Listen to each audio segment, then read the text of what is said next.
Hey, good morning, folks. This is MLive Chief Meteorologist Mark Torregrossa. Hey, welcome. Good morning. We're going to look at the satellite picture. And boy, some of you couldn't believe that there'd be some sunshine around. I mean, out my window right now, cloudier than all get out. And definitely gray across a lot of the area, although there are a few spots that do have some sunshine. Here it is on the satellite picture, and you can see the little breaks here, through the thumb, through Oakland County, down toward Lansing, toward Kalamazoo, some sunshine, some breaks out over Lake Michigan. And all that says is, yes, we will have a gradual clearing through the day and some sunshine, but I wouldn't expect a full-blown sunshine. Hey, good morning, David Diaz, and good morning, Melissa Gannon. Yes, enjoying my actually, I'm enjoying hibiscus tea is what it is. Oh, well, it's supposed to be good for me. Ooh, Anomaly Island, cloudy and chilly, there they say this morning. So let's get into why we better prepare for winter. Let's go right to it here. So here's our computer model forecast today.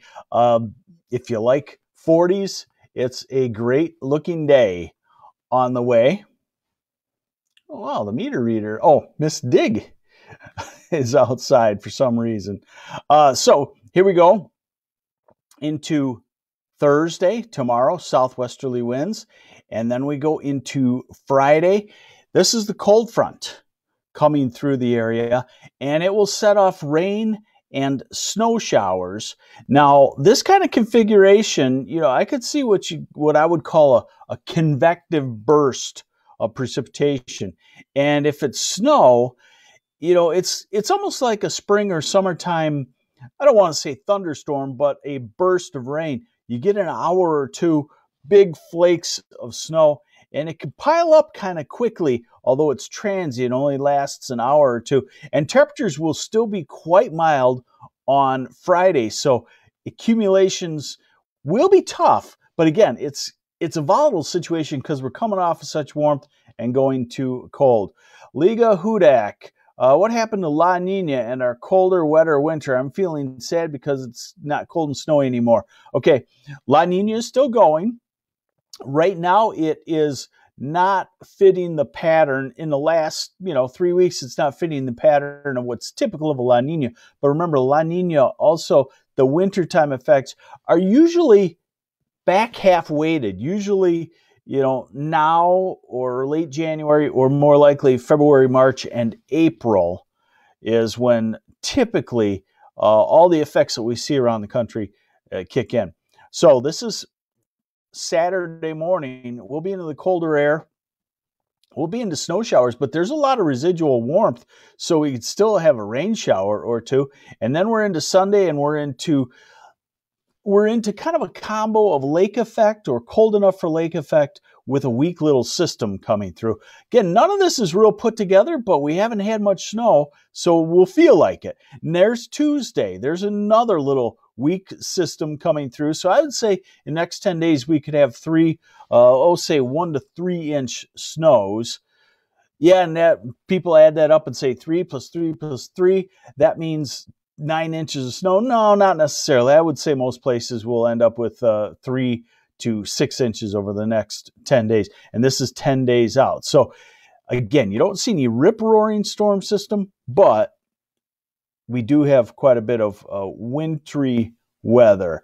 Maria, you're still green in Warren. Yeah, it'll take Warren a while to get an inch or two. Maybe that comes on Saturday or Sunday. Here's the snowfall totals.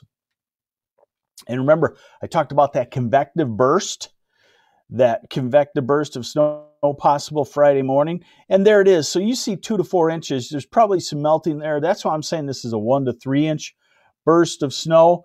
kind of in a strange configuration along a cold front. It's not the typical configuration of what we see in snowfall.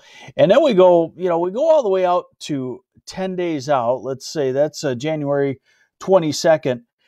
And I guess the point here is that everybody should get some snow over the next 10 days. I would cut this down by an inch or two, and that says, anywhere between 2 and 5 or 3 and 6 inches across all of Michigan in the next 10 days. Not a lot of snow for January, but finally snow. Gary Clark, does lack of snow cover affect temperature? Yes, it does. If you get some sunshine, brown ground at this time of the year versus snow covered, you can heat up another 4 or 5 degrees. So that would be a good case for today. These are the high temperatures expected today in the low to mid 40s. And if you get some sunshine and pavement, your car thermometer when it's moving around could say 46, 47 in Ann Arbor, Detroit, Southeast, maybe even the Grand Rapids area. Tomorrow, high temperatures 42 in Grand Rapids, low 40s in through the Tri-Cities, low 40s in the south. Friday, still above freezing. That's why it's hard to get a lot of accumulation. And Saturday, still above freezing. In other words, this cold is pretty thick, or this warm layer is pretty thick, and the cold is going to have a tough time scouring it out. It will take several days into next week, and this is what we're going to see now. That's why I say prepare for winter. There's Sunday. There's Monday, stair-step it down a couple of degrees, upper 20s, low 30s. There's Tuesday. Here is Wednesday. We're looking at, most of us should be below freezing for a high temperature. Here's next Thursday in the upper 20s, and there's next Friday in the low 20s. And that's what the long-range projections are showing also. Trav McLeod, Upper Peninsula, gets probably a 2 to 5 inch burst of snow out of this as well. So this is these are the temperatures at 5,000 feet, anomaly, temperature anomalies. So we're into the weekend, and you start to see the cool down. And into early next week by a few degrees colder than normal. Normal's highs at this point would be in the upper 20s. And then we get into late next week where I showed you the colder temperatures, and the cold builds out west to 10 to 15 degrees colder than normal. And it's expected to continue to build out west and bleed our way. So that now we're out almost 16 days on this one. We're out at January 28th on this one. And we are running 5 to 10 degrees colder than normal. That puts high temperatures in the low 20s. And that's why I say I do believe we better start to prepare for winter. It looks like the last 2 weeks of January will be wintry, and probably at least the first 2 weeks of February before we could see any sort of change. Hey, Lori Grooms, thank you very much. You have yourself a great Wednesday also. Brandy Weisenbaugh, good morning. And Joni Robertson and Dennis Steele. So there you have it. We've got 2 very mild days, today and tomorrow, in the 40s, and maybe some sunshine at times. Then gradually over the course of the next week, we'll be cooling down and turning back to winter with off and on bursts of snow. Of course, I'll be covering that for you on MLive as the roads change, because it doesn't take a whole lot of snow to make the roads get slick and tough to drive on. Thanks for joining me on the MLive Morning Weather Update. I'm MLive Chief Meteorologist Mark Torregrossa. Have yourselves a great Wednesday.